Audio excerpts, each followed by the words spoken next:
अगर हमारी बच्ची को वो अपनी बच्ची जैसे समझे और मैं उनकी बच्ची को अपनी बच्ची जैसी समझूँ तो डर का बात कहाँ है।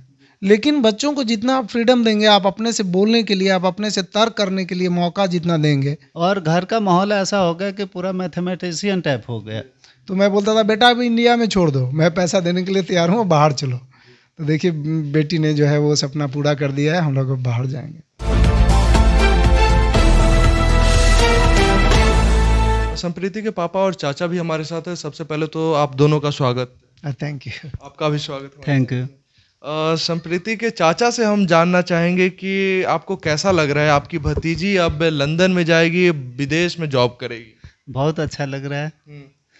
वहाँ जाएगी तो मुझे एक तो थोड़ा सा दुख भी हो रहा है क्योंकि हम लोगों से अलग हो रही है, लेकिन उससे ज़्यादा खुशी हो रहा है क्योंकि कहीं बाहर जा रही है, कुछ और बड़ी बनेगी तो और बहुत अच्छा लगेगा। जी, मैंने सुना है आपके बारे में कि आप बहुत कोऑपरेट करते थे उन्हें और बहुत मानते थे, बहुत लाड प्यार करते थे। देखिए कुछ स्टोरी जो आप सुनाना चाहेंगे। देखिए मैं मानता हूँ कि कुछ बच्चे में ऐसी खासियत होती है, या आप ये समझिए कि उसके जीन में कुछ ऐसा होता है जो सब करवा लेता है बच्चे। अच्छा। या और भी चीज़ें नेचर में भी होता है, पेरेंट वगैरह में। हमारे घर का ऐसा कुछ है, जैसे मेरे पापा ही थे तो माहौल कुछ ऐसा क्रिएट किए, उसके बाद मेरे बड़े भैया जो हैं वो उन पर खरे उतरे और घर का माहौल ऐसा हो गया कि पूरा मैथमेटिशियन टाइप हो गया। तो इसलिए सारा माहौल जो है इंजीनियर जैसा ही है। तो हमारे घर में सबको मैथ अच्छा आता है, सब हम लोग खेल खेल में मैथ सीख लेते हैं। संप्रीति मैथ्स में अगर बहुत तेज है, बहुत इंटरेस्ट है, तो उसमें आपका भी योगदान है। क्या करते थे आप? नहीं, मैं ऐसा तो नहीं कह सकता हूँ, लेकिन मैं सारे बच्चे को अच्छा सिखाता हूँ, सारे लोग सीखते हैं। लेकिन संप्रीति का इसमें बहुत बड़ा योगदान है कि वो ज़्यादा कैचअप कर पाए। एक क्लास आगे। हाँ हाँ, हमारे घर में सारे बच्चे ऐसा करते हैं। अच्छा। हमारे हम पढ़ाते हैं तो हम सारे स्टूडेंट आप को मैथ्स के टीचर हैं? बिल्कुल। अच्छा अच्छा। तो हम सारे बच्चों को ऐसा करवाते हैं। जी। अगर कोई जिस क्लास में, उस क्लास का मैं ज़्यादा फोकस नहीं करता हूँ, नेक्स्ट क्लास पर मैं फोकस करता हूँ, ताकि उस क्लास का एकदम इजी उसको हो जाता है। स्कूल में अपना अपना सर तान के बैठा हुआ रहता है और वो आसानी से सारा चीज़ जितना भी प्रॉब्लम है वो सॉल्व कर लेता है सेम क्लास का। अच्छा, ये बताइए संप्रीति के साथ कोई स्टोरी। मैंने सुना है सैटरडे संडे आप जाते थे उनके लिए, बहुत ये हॉस्टल में रहती थी तो हॉस्टल का खाना कुछ अच्छा नहीं रहता था। हाँ, ऐसा होता है, हॉस्टल में नॉर्मल खाना होता है। तो वो हम सैटरडे को जब भी जाते थे तो उसके लिए खाना ले जाते थे या बुला लेते, सैटरडे को घर पर भी ले आते थे। तो कुछ स्पेशल खिलाते थे तो वो काफ़ी अच्छा लगता था। हमें एक दिन 1 वीक मिलने का मौका भी मिलता था। चलिए, संप्रीति के पापा भी है। अंकल ये बताइए, खुश है या दुख है?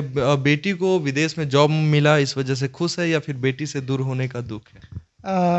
मैं बहुत खुश हूँ, दुख का तो कोई बात ही नहीं है, क्योंकि लंदन आजकल तो दुनिया ग्लोबलाइज हो रहा है, तो कोई भी चीज़ कहीं दूर नहीं है। हम साथ में जाना भी चाह रहे हैं, शायद कोविड की वजह से हो सकता है हमको थोड़ा डिले हो, 1-2 महीना बाद भी हम जाएं। तो शुरू से हमारा डेस्टिनेशन मतलब रहा है और सोच रही है कि बाहर जाएं, बेटा बेटी कहीं भी जाए हमको अच्छा लगेगा। दुख मेरे मन में नहीं है, मैं अंदर से बता रहा हूँ जी। अच्छा, यहाँ पे लोग अपने बेटे को पूरा नहीं पढ़ा पाते हैं और आप अपनी बेटी को यहाँ तक पहुँचाए, क्या मतलब आपको सोच आया, कब सोचे, क्या ऐसा कुछ?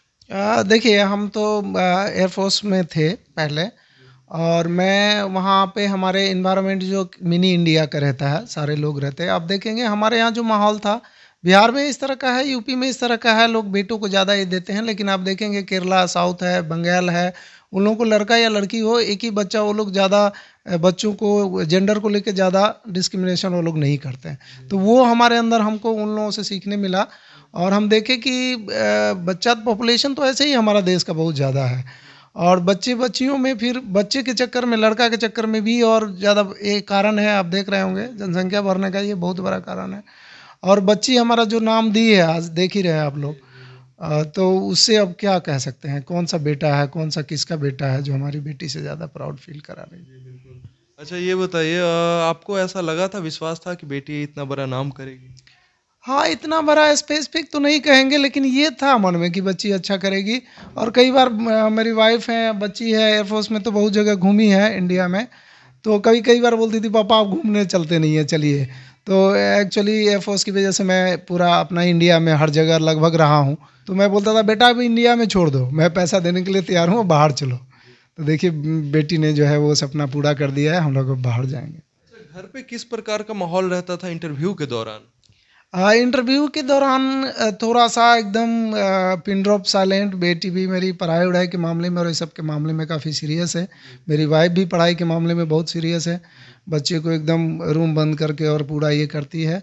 और हमारे यहाँ थोड़ा सा मेरी माँ साथ में रहती है और मेरे छोटा जो लड़का है थोड़ा शरारती है।